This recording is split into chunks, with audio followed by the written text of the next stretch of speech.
Hello, everybody. Thank you all for joining us today. I'm Chris Neidl. I am one of the co-founders of OpenAir and your host today for the latest episode of This is CDR.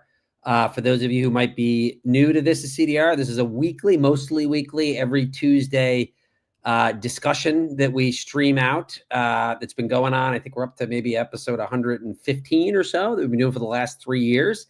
And we love this program and have an amazing return audience for it. And the goal is to really just try to introduce our audience in a broader world to a lot of the amazing people that are behind advancements in CDR. So we have a lot of different entrepreneurs and startup heads representing different CDR companies that join us. We have subject experts to come and talk about new and emerging science as well as policy developments.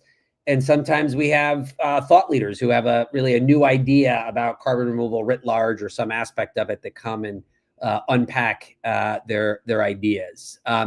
So just a little bit of background before we get going. Really exciting for today's session with NetZero. You're going to learn all about them and meet the two members of the team behind the company. But just quickly, just give you a little bit of a overview, if you're a new joiner, about OpenAir, which sponsors this program. OpenAir is a all-volunteer network formed all the way back in 2018 that is full of a community of people that are trying to advance carbon dioxide in different ways globally on a voluntary basis. And our members work on a lot of different things, but there's sort of 4 major buckets that we're involved in. We have some very cool citizen science projects that are underway that fall under R&D. We do a lot of different educational programs, of which This is CDR is sort of our flagship. Occasionally, we help develop or support new and emerging CDR business models or enterprises. We've presented on some of those on This is CDR in the past. And then a major part of our work is advocacy. So a lot, particularly the subnational state level CDR policies that have popped up in the United States, most of those to date have really originated from OpenAir members and OpenAir campaigns, and that's still an area that we are very, very active in, particularly this year. If you're interested in joining This is CDR, Tank, my co-host, you're going to meet in a second, we'll drop our Discord link, kind of like Slack, where you can come in and meet others and get involved. So with that, I'm going to go ahead and bring Tank up as well as our guests. Let me see if I can properly do this here. Tank, let me throw you up there on the screen. Also bring up Olivier and Alex. But go ahead, Tank, take it away. Thank you, Chris. Hi, everyone. This is Tank. I'm an OpenAir volunteer based in Taiwan. Today, we're very excited to welcome Axel Renew and Olivier Renew from NetZero to our show. Axel is the co-founder and CEO of NetZero. Before founding NetZero, Axel spent 23 years at Boston Consulting Group, where he held various client and internal leadership roles as managing director and senior partner.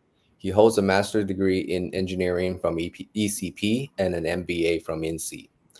Olivia is the co-founder and managing director of NetZero, where he also served as the chief carbon and sustainability officer. Before launching NetZero, he spent several years as an advisor to Pro Natura International, an NGO that pioneered the production and use of biochar in the global south starting in the mid-2000s.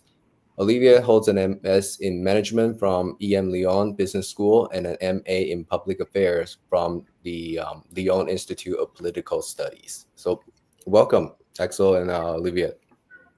Whenever you're ready, get away. Very, very happy to be with you guys. Thank you for inviting us. So what we wanted to do today was to give you a bit of overview of what we're doing at NetZero.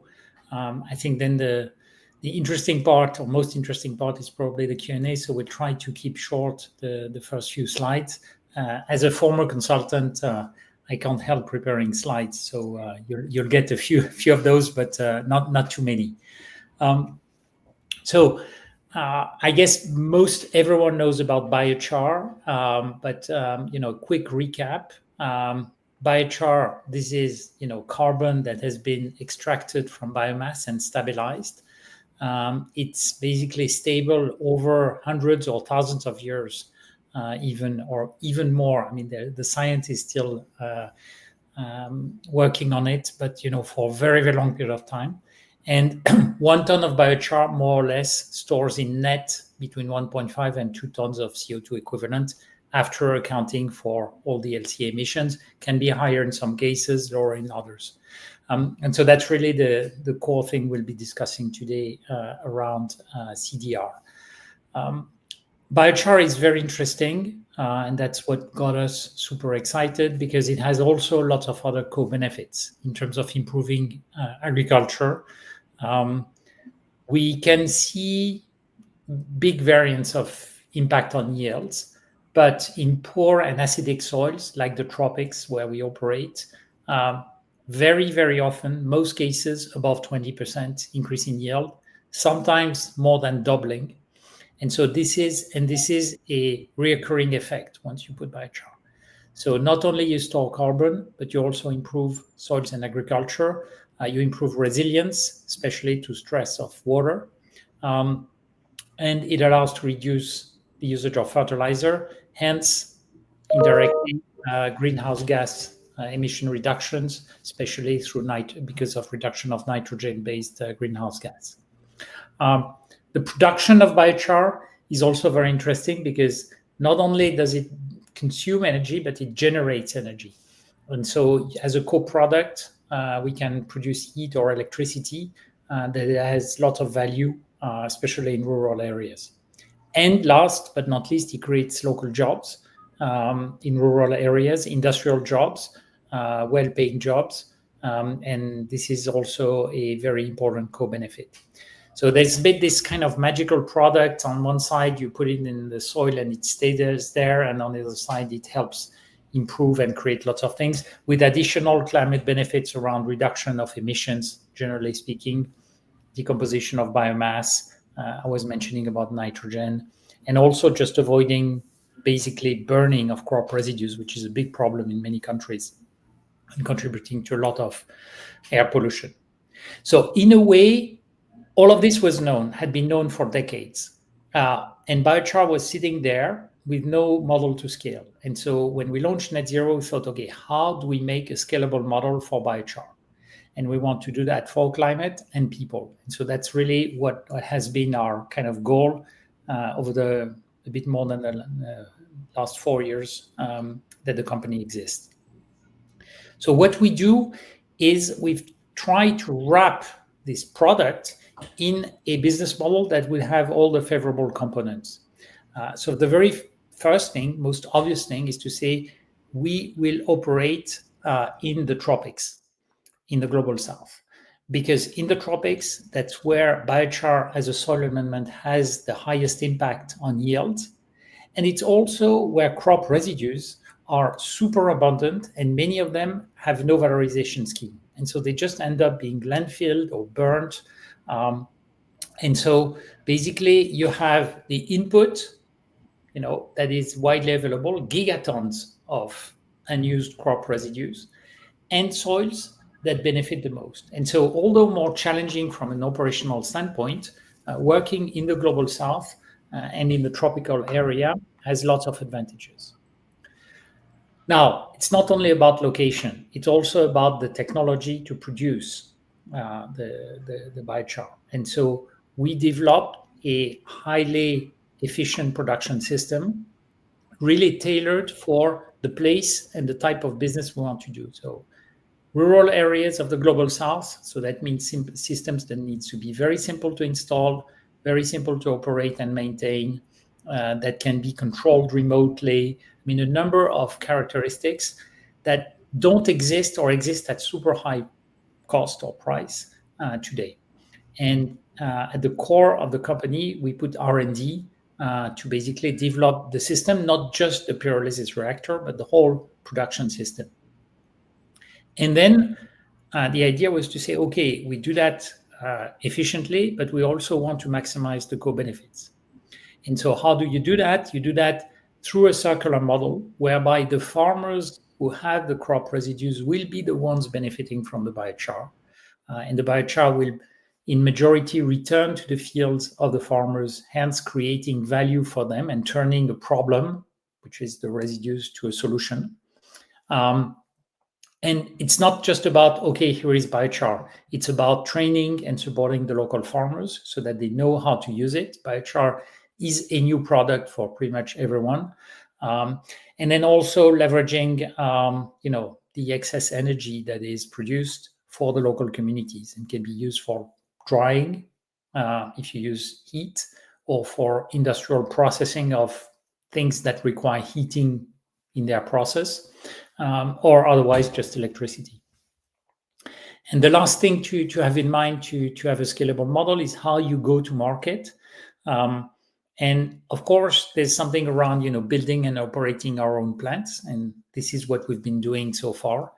But there's also a model where basically we put the whole system for third parties to use.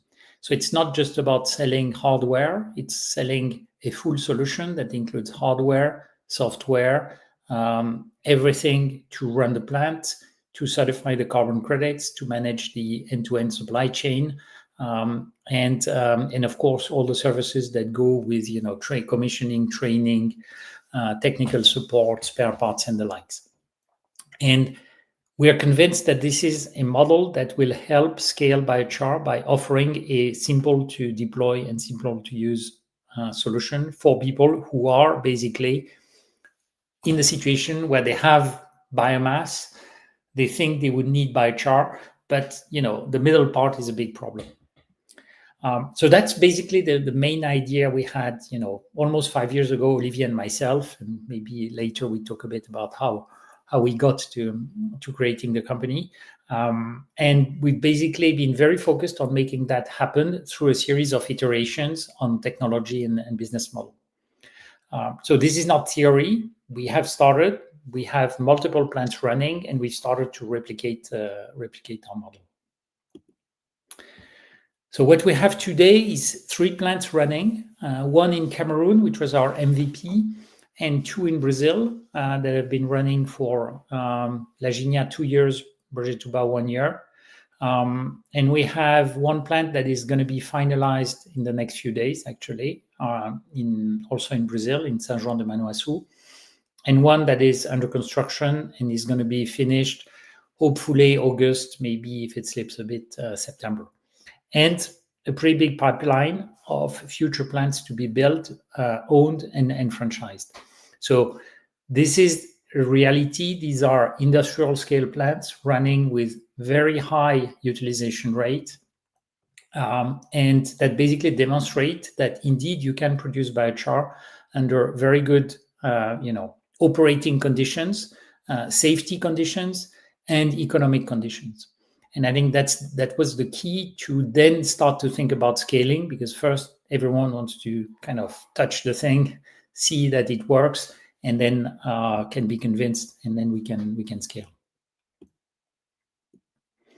Our model performs CDR actually extremely efficiently. So because of the very favorable economics of being in the tropics, working with crop residues with a very efficient model, the cost to produce CDR is very low. And I think that's one of the key things. Biochar is the low-cost product for durable CDR. And within the biochar segment, we strive to be a very efficient model. There are many different ways to produce biochar, many different scales, many different feedstocks. One of the things we're really trying to do is to get something that basically makes the production of CDR super efficient. Second thing is it's energy positive. Not only we don't consume energy, but we generate energy. This is what I mentioned. There's the super high stability. One of the new methods that many of you will probably have heard of to measure the stability of biochar is the inertinite content. And with our production system, we get to very high, very, very high number in terms of share of inertinite in our biochar, which is this very stable form over thousands, tens of thousands, or even longer period of time. So basically, biochar, when produced correctly, matches in duration all the other long-term technology solution, at least for what is within human time scale. I think once you get past to 5,000 or 10,000 years, whether it's a million year or so, we don't really care.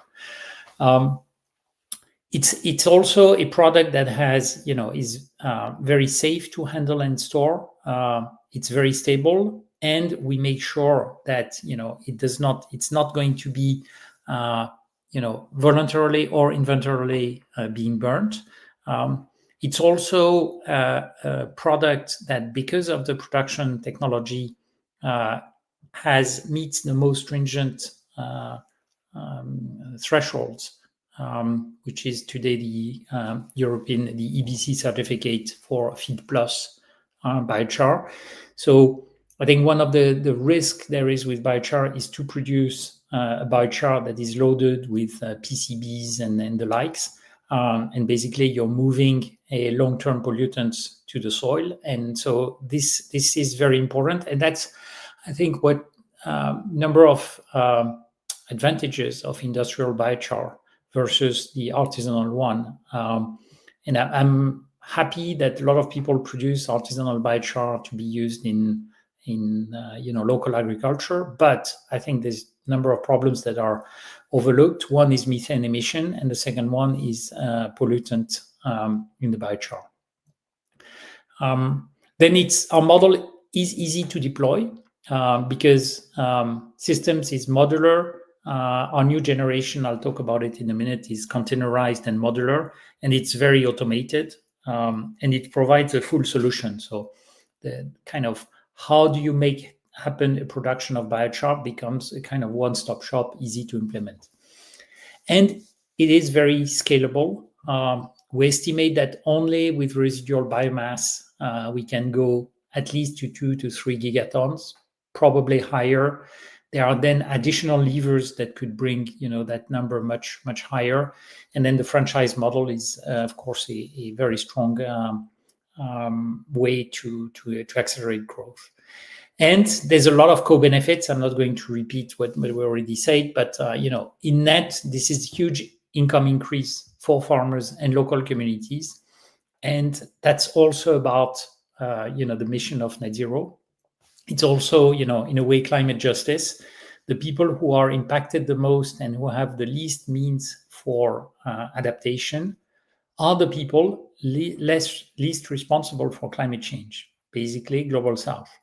And so here you have a solution that basically removing carbon to remove carbon, you bring investment from the north, and you basically create value in the south. So I think that's a very positive way and good spin to give to carbon removal. We've introduced a few weeks ago what we call Gen 2, which is our newest system. Modular, easy to install, easy to operate. And that is, we hope, a game changer for biochar, because deploying a biochar plant will be very easy, will be low cost, and will be a scalable game where you can put one module and then add another one and the likes. This is the result of 3 years of R&D building on what we have learned from our Gen 1 plants. It's a radical new design, and it brings, of course, the hardware you can see, but also all the software to run it. As I was saying, we want to scale with 2 models: fully owned plants, standard thing. We run the thing, we build the thing, we run the thing, and franchised, where basically we let a third party that has access to biochar or to biomass, and or wants to use biochar, basically run the show. And we provide the full solution for that.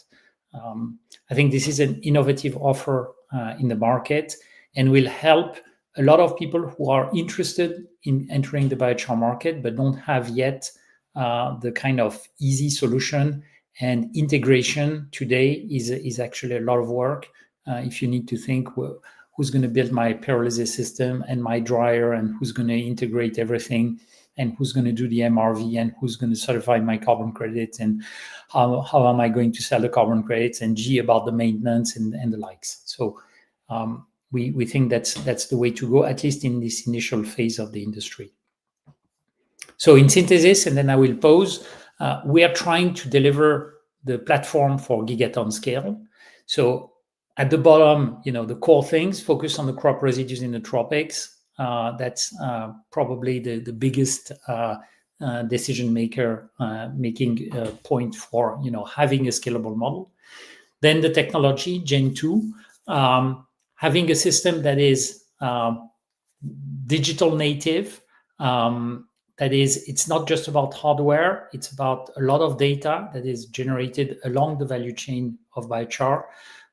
It's about being able to do advanced MRV and integrate that deeply with the production system, and ultimately real-time life cycle analysis and certification of carbon credits.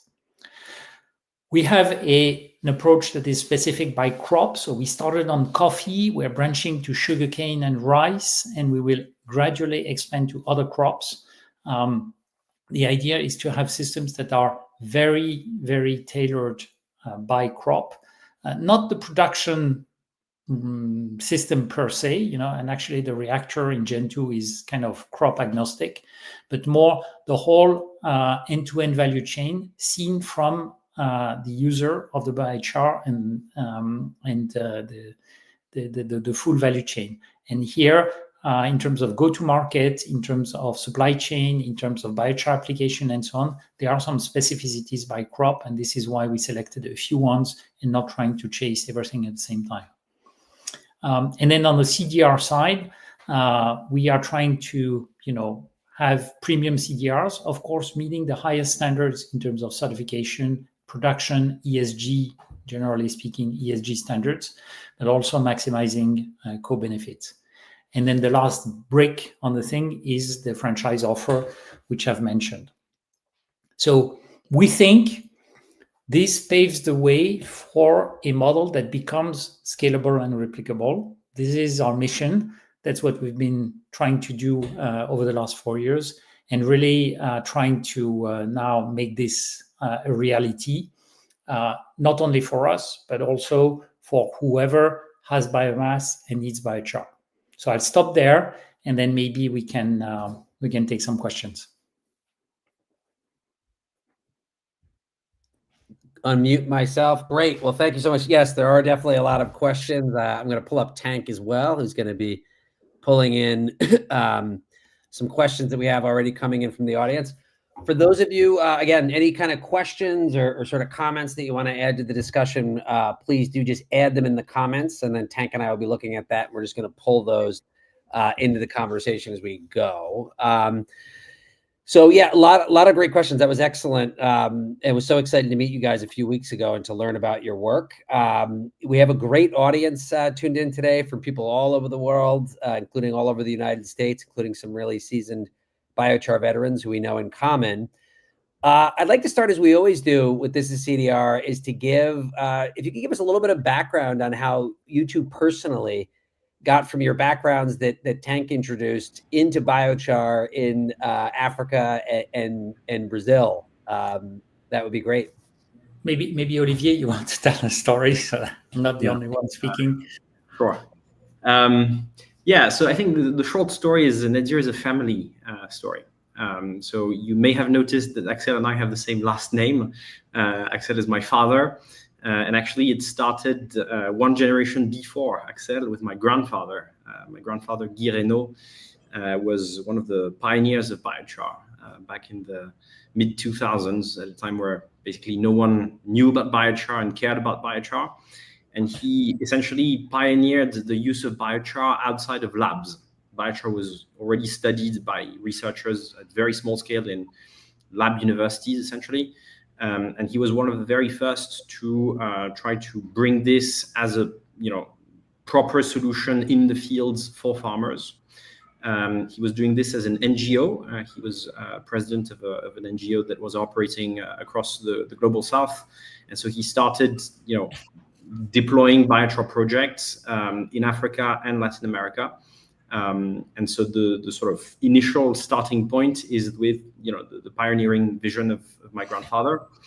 And then, we, of course, Axel and I followed since the beginning this adventure that he had with Biochar. And, at some point, we realized around, around 2020 that there was, a big change in the biochar market, where because of the ability to certify carbon credits, it was now becoming evident that the biochar could become a proper business and not something that would be, just subsidized by foundations and governments.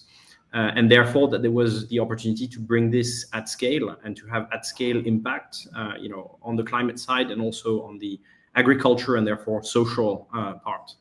And so this is when, during the pandemic, during COVID-19, Axel and I started really brainstorming. We had a bit of time in lockdown together in Paris. And so we started brainstorming about, what could be a business model for biochar. And we, quickly came up with this idea of being in the tropics, having the circular model, trying to maximize co-benefits and the likes. So this is where NetZero is coming from.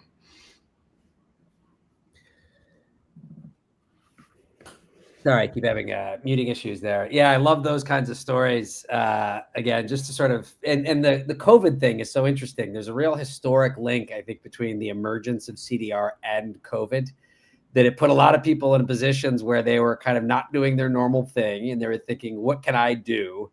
A lot of reflection. And that is a thread, certainly in my own case, but in other people's that you hear a lot, that there was sort of a moment that COVID created, I think, to kind of push people into this new, weird and expanding world of CDR. So interesting story.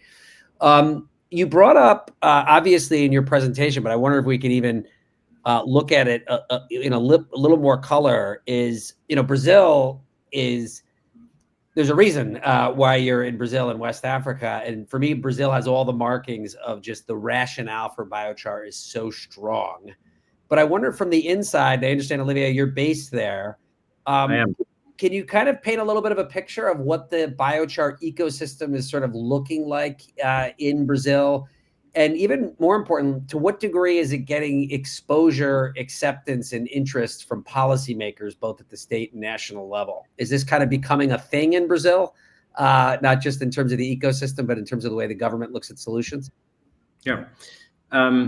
So it's an interesting question, because, as you say, we could think that biochar would be super big in Brazil, because Brazil ticks all the boxes of what you need to do biochar at scale. You have a lot of biomass, little valorization schemes for this biomass, very professional, well-organized agriculture, strong local support structures like cooperatives that can help the farmers, and also a lot of export to Europe and the US and so on, to countries that care more about the sustainability of how farming is done. But strangely enough, biochar is really not developed in Brazil. And this is even more paradoxical that, the ancestor of biochar, Terra Preta, was born in Brazil. It was an indigenous practice from the Amazon. So you could think that, there's biochar everywhere in Brazil. There's really no biochar in Brazil. So just to give you an example of that, we were the first company to ever register biochar as a soil amendment in Brazil. So this is how we know that, there's no one else using biochar for agriculture, at least, not produced at industrial scale and used as a proper certified product for agriculture. Olivier, can I just insert something real quick to that last point, because I think it's important. I just learned last week that I know of, Brazil is the only country that I think it was through law, that enhanced rock weathering or rock test is now a sort of a regulated, accepted soil amendment that there are quality standards for in Brazil. And I think Brazil might be the first place to do that, at least at the national level. What you just mentioned for biochar, when you said you were the first, did you advocate for its inclusion within regulated amendments? Is that the move you're describing? Yeah, basically it's not really advocacy per se, but we went through the standard process of registering new agricultural products. And so it's registered as a soil amendment category A, if you want to know everything.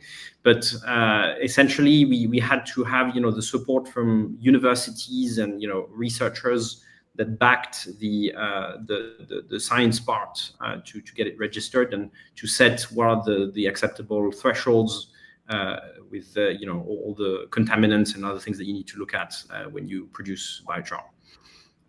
So Brazil, for now, is very small for biochar, but has huge potential. And I'm sure, that in the years to come, there's going to be a lot of players in Brazil to do biochar. We hope that there's going to be a lot more.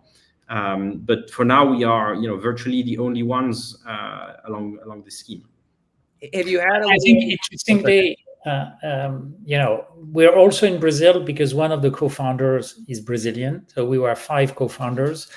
One was Cameroonese and one was Brazilian. Hence, we're in Cameroon and Brazil. And actually, we follow the kind of coffee thread. We started on coffee residues in Cameroon, and then went to Brazil, which represents, about a third of the coffee production worldwide.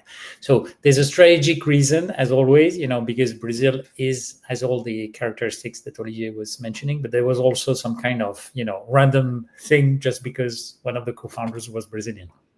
Yeah, we were going to have Pedro as one of your co-panelists this week, but because of a busy man running a business, there was a last-minute scheduling conflict.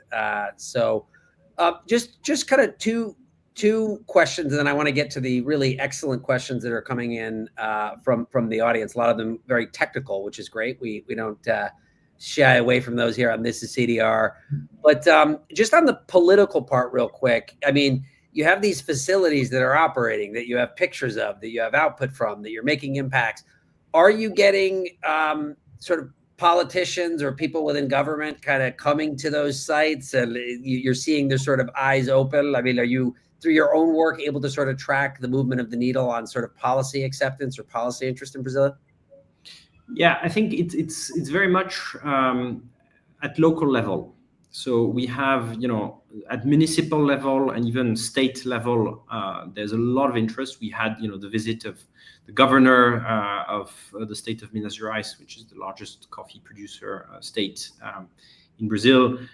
We have a lot of, other similar types of politicians that came. But for now, the national or sort of federal level is not really involved.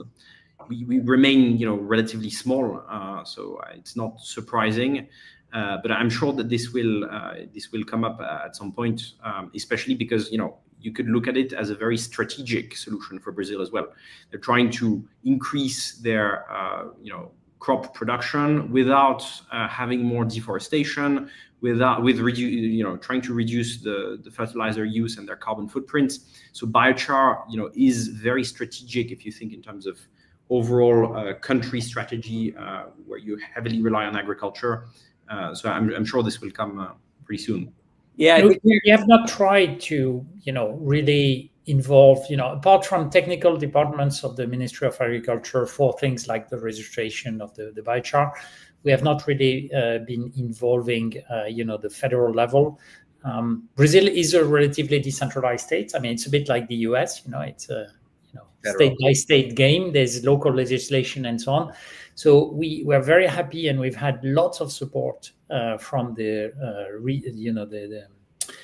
governors in the states where we are present. Today, we're present in 2 states, and for the moment, that's enough. I think COP30 might change that because Brazil, of course, as a kind of country, will want to shine. I think people are realizing very slowly, but that very often people think, okay, biochar is one of those things in the decarbonization roadmap for agriculture. It's one tool, but we can do agroforestry, we can do different agricultural practices, we can ship. I mean, lots of things. The reality is, for a lot of crops, half of the decarbonization potential, order of magnitude, is biochar. Without biochar, you cannot decarbonize the other ways.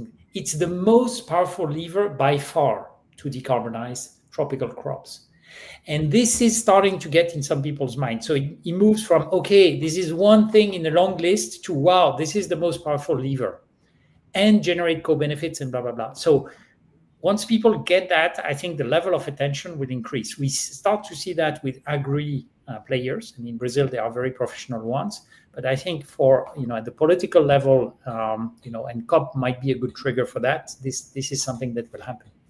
Yeah, I think you're very much ready for your close-up with COP30, which is I think, the basis on which you and I connected, because I think it's a golden opportunity to really cause biochar to sort of break more into the higher altitudes of decision-making, because it is such a remarkable fit, not just for climate objectives, but for all the other things that you mentioned, which are high priorities, obviously in Brazil, which will be, heavily featured at this year's COP in November. Let's go ahead and get to some of these amazing questions that we have. And Tank, I think we'll just go kind of in chronological order. Does that sound right? I was thinking we go chronological order in terms of the production of biochar. So we can maybe start with biomass, the feedstock side. So John here had a question about seasonality of biomass feedstock or crop residuals. Let me get that one here. This one here, yeah. Oh, nope, that's not it. I can't see it. But if you want to go ahead and read it. Yeah, so John's asked, please talk about seasonality of biomass feedstock, crop residuals in your model. And I think I want to also include another question from John as well, right? So do you work with forestry residuals as well as crop residuals? So yeah, can you tell us a little bit more about your feedstock? Yeah.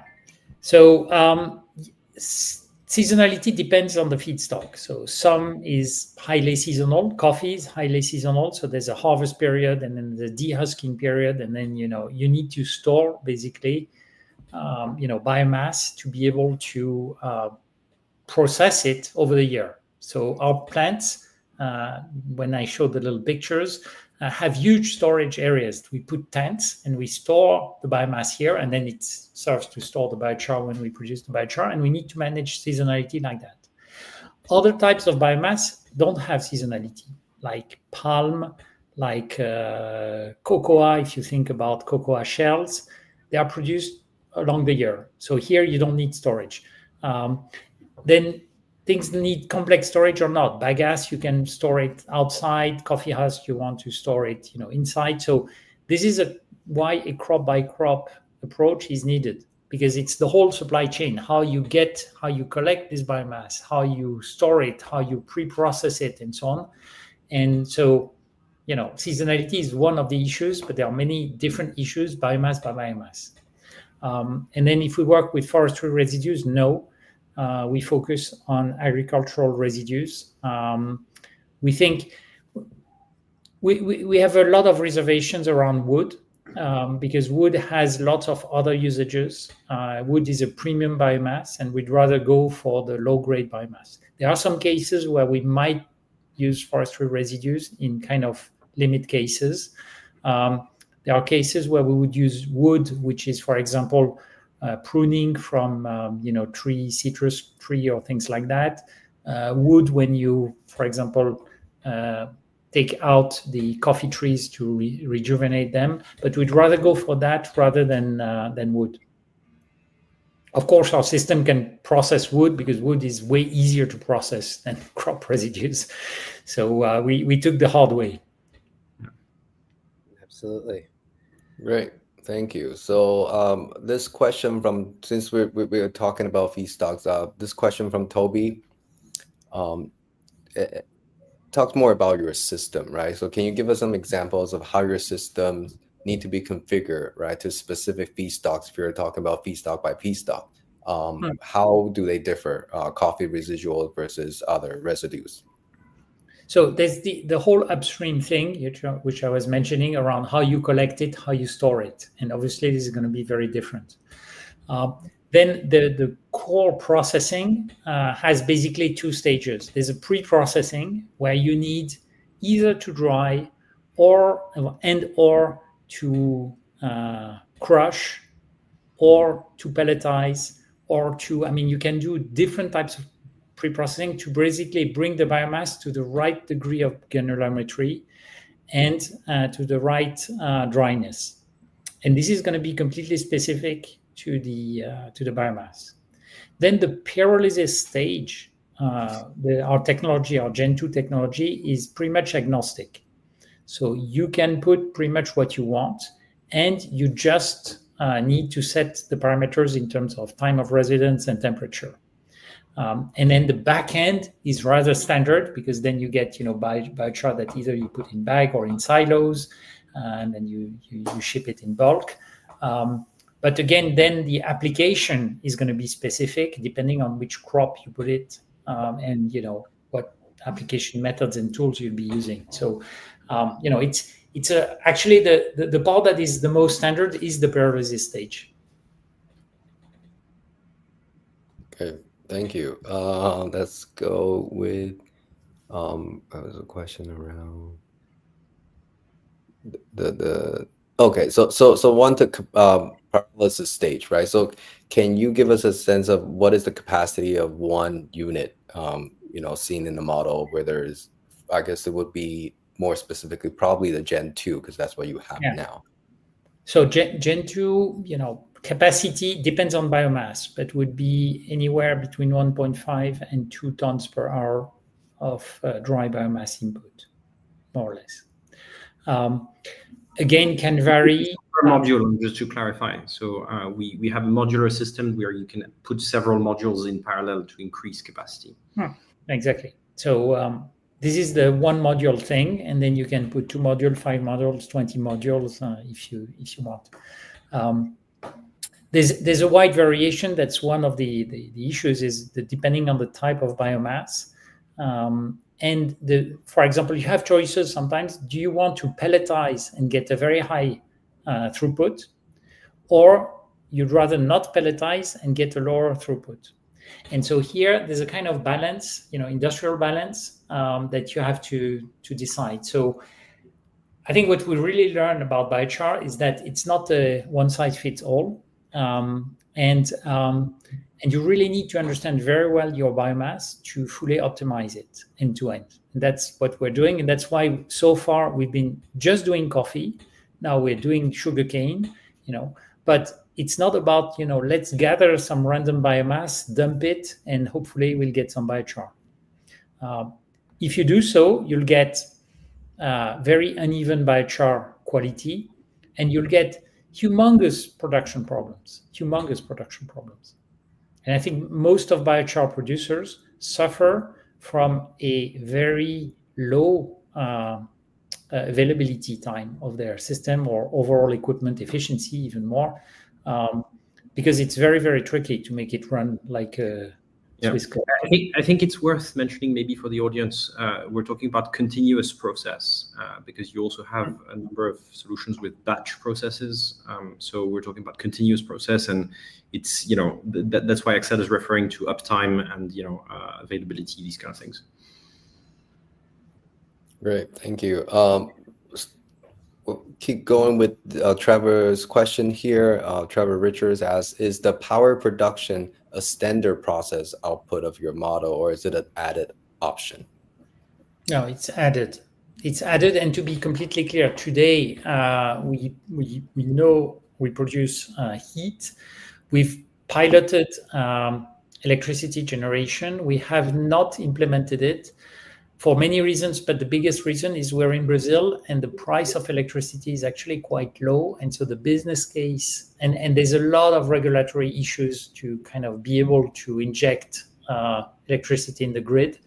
And so it's not the most favorable place. Typically, countries like in Africa that allow third-party generation of electricity have a much better business case because of the offtake price of electricity. So it's a bit of a technical issue that we have the prototype actually running, but given that we are in Brazil, this was not a priority. Okay, thank you. So now that you have you produce biochar, are you given those? One of the questions here from Kim is that are you giving those biochars away to farmers for free, or where is your income coming from the model? Yeah. Maybe I'll take this one.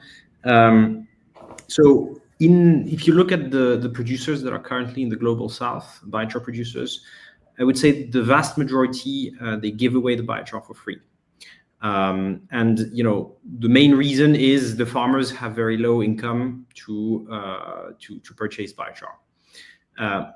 We have decided not to follow this model and to sell our biochar. So of course, we're not selling at very high prices, but there's two reasons for that. The first reason is if you give a value to a product, then people take more care about it and make sure that they follow the proper ways to apply it, to store it, and so on and so forth.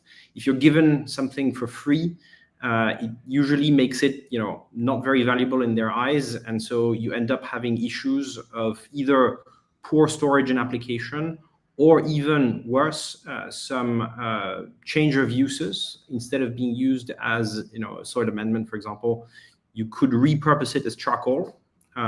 In certain cases, actually, it's not really possible with our biochar because of the way we post-process it, but there's a risk, especially when you do a biochar out of wood, to have different end uses than what you're trying to have.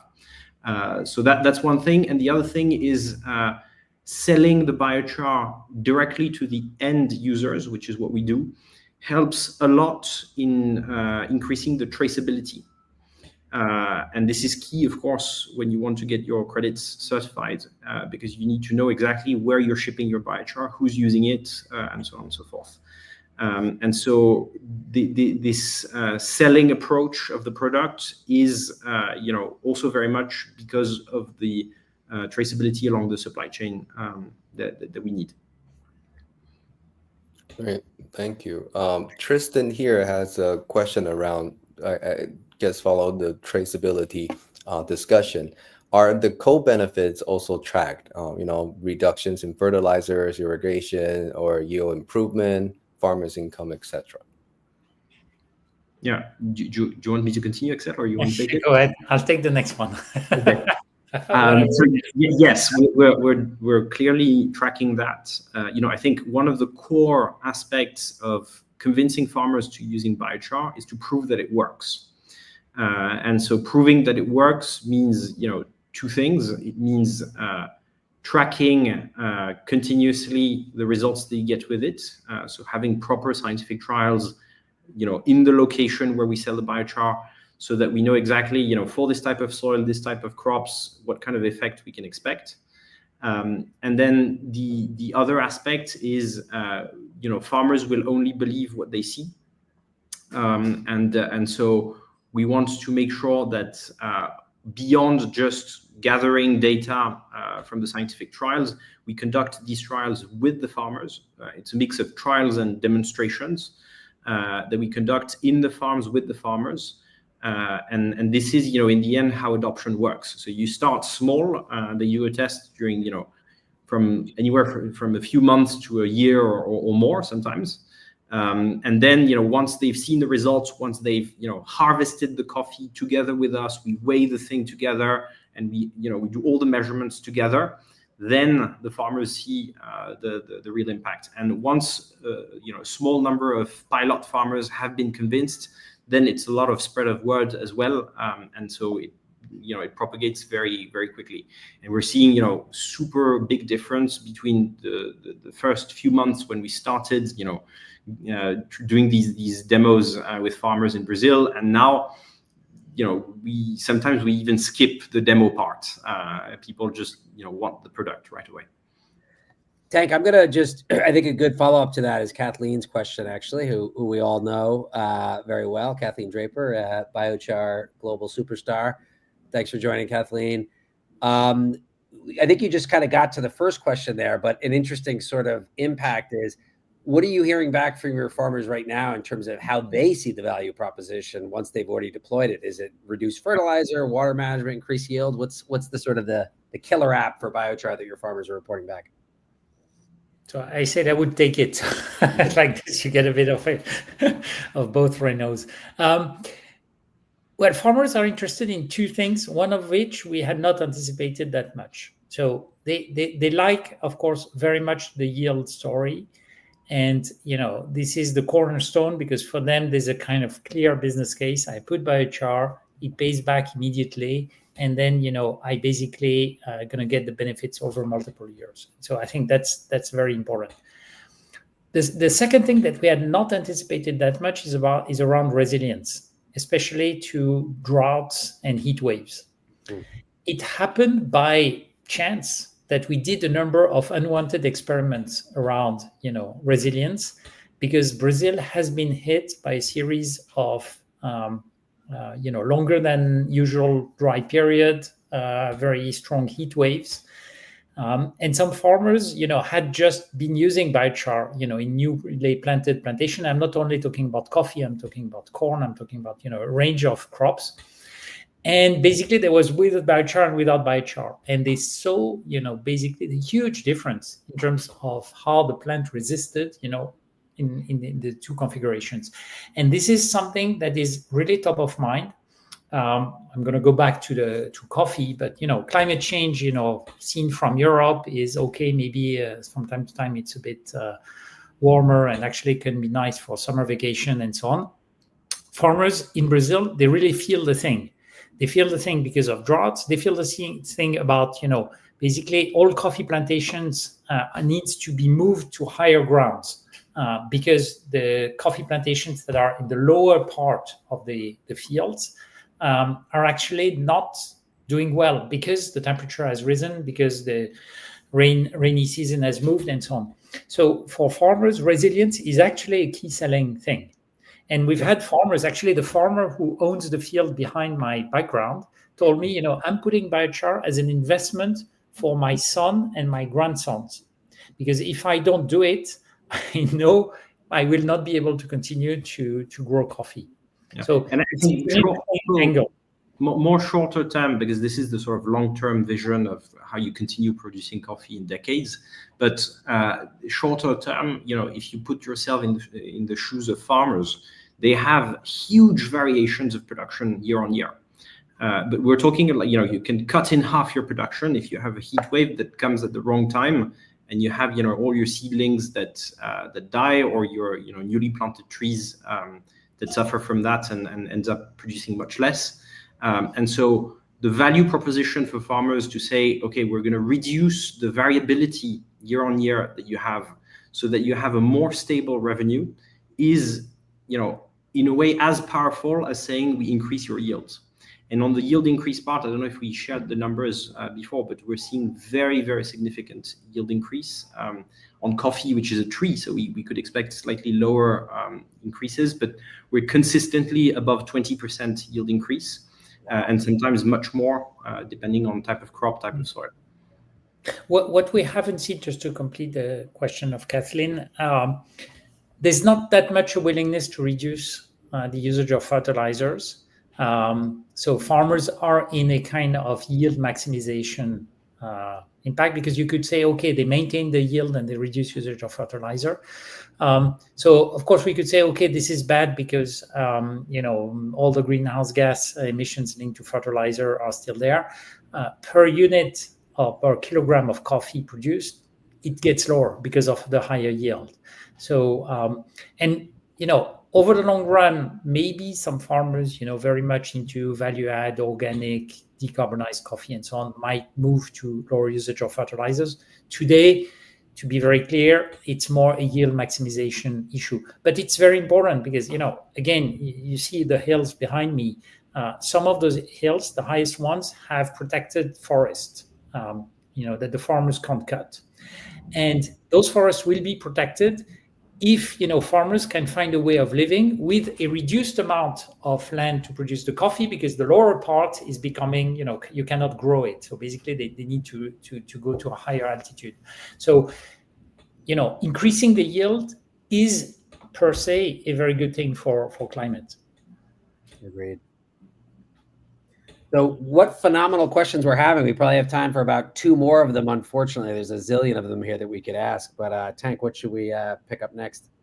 Okay, so we got through the technical ones. Maybe we can talk about the business model a little bit more, especially around probably... Sorry, there was just one question I see. I just want to kill it. How did you choose your Gen 2 modular pyrolysis supplier? We did not choose. We design everything from scratch. So it's own design, from deep R&D, hardware and software, And so it's all in-house. So you won't find anyone who has something similar. And by the way, the core design is also very original.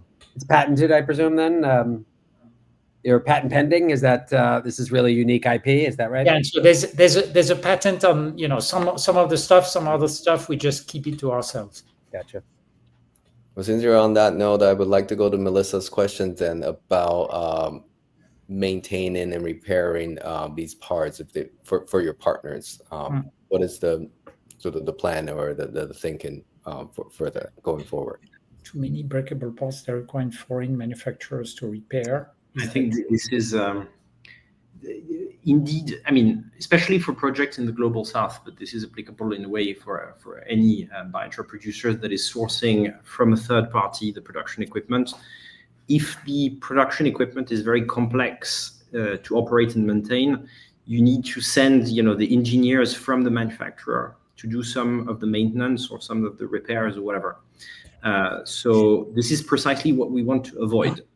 The hardware is designed in a way that it's, first of all, at much lower risk than average to break and to need replacement and so on. And we also have everything related to the supply chain, so how you source the spare parts when you need them, without too much trouble. And there's a lot of it that is in the software that controls the hardware, and this does not require to ship to send an engineer from Germany or wherever to repair the system. This can be done remotely. All our facilities are connected via satellite, Starlink for those who like that, and so we've designed this precisely to avoid having to send very expensive engineers from the other end of the world, and by the way, flying and burning fuel and emitting CO2. Let me just underscore the wisdom of both Melissa's question and your response. Somebody who worked on last mile energy access and water access projects in India and Afghanistan and Africa. It's the least sexy, but it's the most critically important. And sometimes these sort of bright, shining product solutions or startups that are not in context, and they develop something without thinking about just the entropy that prevails the further out you get, where things will go wrong. So having that understanding of simplicity, local O&M built into the model, I don't think you can possibly overstate the significance of taking that approach. So I just wanted to... that will also make us say no to many projects in random countries. Yeah, we don't want to have our equipment in places we can't support. So the franchise model includes a lot of technical support. And so we'll be in some countries first, few countries, build scale there, and then hopefully expand to other countries. But it's not a game of, okay, there's, one pyrolysis unit and then one end of the world and another one there, because then the support you're able to deliver is not of the highest quality. So it's really something about, building local scale rather than, global footprint. Yeah, replicating that in context. Tank, I think we've run out of time, although what a great range of questions from people all over the place. So clearly this is a subject of great interest, as we've seen with our previous biochar sessions. But I think this intersection of biochar in Brazil and in Latin America and the tropics is an idea that we all have to really signal boost as much as possible, because it's a pretty massive opportunity. So I want to thank the both of you. I want to wish you the best of luck, and I want to just sort of implore you to stay in touch, because as you're sort of racking up successes, we want to make sure that we're able to share that on future sessions and through other channels. I think Tank dropped the NetZero website in the post. But with that, guys, I'm going to go ahead and just move on and give people a little bit of a sense of what's coming up next. But thank you guys so much, really, for taking part in this. Thank you for inviting us. And thank you. Great questions from the audience. And sorry we could not answer everything. Really good questions. Great. So just to tell you a little bit about what's coming up soon, we're going to take Earth Day off. I was going to do this next week, but there's so much competition for webinars that day. And very excited that we have a new Four Corners / open air initiative that's focused on boosting municipal and town-based CDR purchasing, which kind of takes its cues from the U.S. DOE program that was put in place during the Biden administration. So this will be an overview of that initiative, a launch of that initiative, and a call to action for that initiative, because wherever you may be, first in the United States is a place where we could potentially start a campaign. We also have other sessions I'll be booking very soon. I'm looking to do an ERW and Brazil panel. ERW is the other sort of the other foot to drop, I think, in terms of major potential for ag-based CDR in the tropics, and particularly in Brazil. And there's some really interesting world first things happening there. And then we have a number of other things that will be popping up. Try to get them more on the calendar with greater advance time, but it's going to be a really exciting remainder of spring and summer for This is CDR. So I want to thank you guys all for tuning in. Please do come to future sessions, and look forward to seeing you then. Thanks, everybody.